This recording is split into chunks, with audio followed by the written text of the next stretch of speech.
મોરબી નગરપાલિકા લાતી પ્લોટની સમસ્યા ઉકેલવામાં નિષ્ફળ. મુખ્ય રોડ રસ્તાઓ અને આંતરિક રોડ રસ્તાઓ તદ્દન બિસ્માર હાલતમાં. મોરબીની શહેર એ ગ્રેડની નગરપાલિકા છે, જેને થર્ડ ગ્રેડની નગરપાલિકા બનાવી નાખી હોય તેવો નગરપાલિકાનો વહીવટ છેલ્લા 15 વર્ષથી ચાલી રહ્યો છે. આ એ ગ્રેડની નગરપાલિકાઓએ નિયમો મુજબ નાયબ કલેક્ટર સમકક્ષ ચીફ ઓફિસરની નિમણૂક થવી જોઈએ, પરંતુ અહીં અમુક ચીફ ઓફિસરોની લાયકાત નાયબ કલેક્ટર સમકક્ષ જેટલી ન હોવા છતાં પણ તેમની નિમણૂક કરી હતી, જેમના સમયગાળામાં જબરજસ્ત ગોટાળા થયા છે, જેની તપાસ ચાલી રહી છે, પરંતુ મોટાભાગે સ્થગિત જ કરી દેવામાં આવી હોય, કોઈ તપાસ આગળ વધી નથી.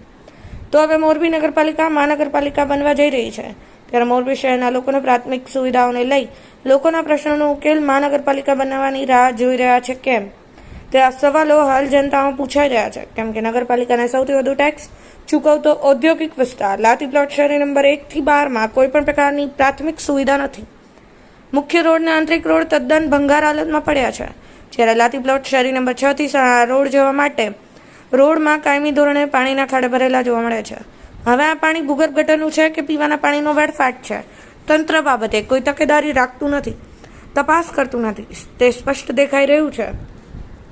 શ્રીકાંત પટેલ, સમય 24 ન્યૂઝ, મોરબી.